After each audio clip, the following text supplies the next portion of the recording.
جعفر سخت نگیر، بذار بره. زندگی ما هم خرج داره.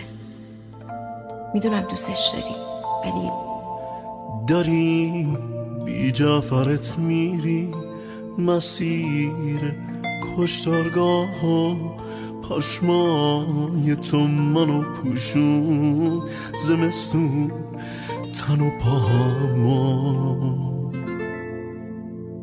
بیا برگردیم به روستا پیش گله و خروس لاری کی گفته آخر خطیم ما هنوز تخم مرغ داریم. تو پشماتو تکون میدی قربونه اون خال سیاهت. داریم از هم جدا میشیم چه خوب بود یونجه و کاهت. میترسیدم از اون روزی که شیشی که کسی باشی. دارم فردامو میبینم گیاه خاشی بعد من کاشکی. گولش شبی برات میذارم. گرفتاری کم نداریم که اینم سنش رفته بالا، دل بکن. اصلا میخوای یک کیلو گوشتشم بفرستم باز خوده.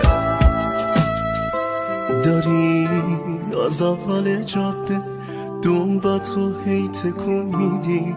الانم با دوتا میشی چی داری بهش نشون میدی. حالا من موندم و دنبالانم که از تنهایی یخ کرده منو. قصاب اینه پایان ببین چاقوشو تیز کرده. تو پشماتو تکون میدی قربونه پشل سیاهت. ولی جعفر عجب میشی چه خوبه دنبه نابت. میخوام برگردیم اون روزی که بره تو بغل باشی. دارم فردامو میبینم گیاه خورش و جعفر داداشی.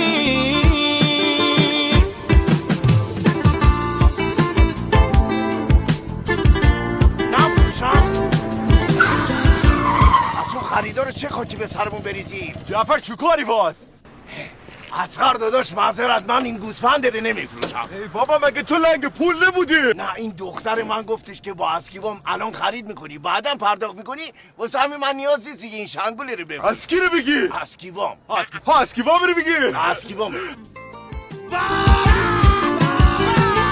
نگاه کنوف عجب میشی نه گوسفند اون که گاوه.